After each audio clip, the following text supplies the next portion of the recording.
जरांगे पाटील यांच्याकडनं राहुल गांधींचा दिल्लीचा लाल्या असा उल्लेख करण्यात आला होता। दिल्लीचा लाल्या सांगतो मराठ्यांना टार्गेट करा असं मनोज जरांगेंनी म्हटलं, तर जरांगे लहान वयातील बाल्या त्यांना तसे शब्द कळतात असं वडेट्टीवार यांनी म्हटलं। जशी जरांगेंची बुद्धी तशीच वृत्ती अशी टीकाही विजय वडेट्टीवार यांनी केली आहे।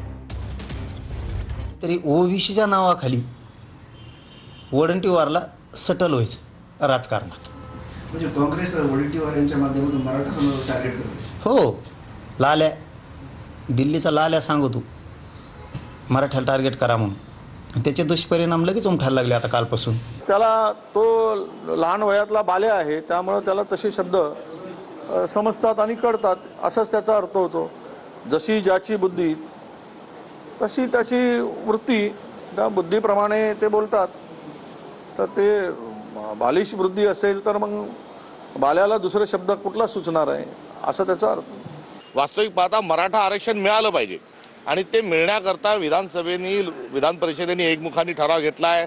सर्व राजकीय पक्ष द्या म्हणतात आहे। आता ते कसं द्यायचं, कुठून द्यायचं, हा जो प्रश्न आहे हा प्रश्न संविधानिक मार्गाने हा सोडवला पाहिजे। हा काही भाषणबाजी करून दंडेलशाही करून हा सुटणार नाही। मराठा सकारात्मकता आणि संविधानिक स्वरूपामध्ये काय प्रयत्न होऊ शकतात हे बघितलं गेलं।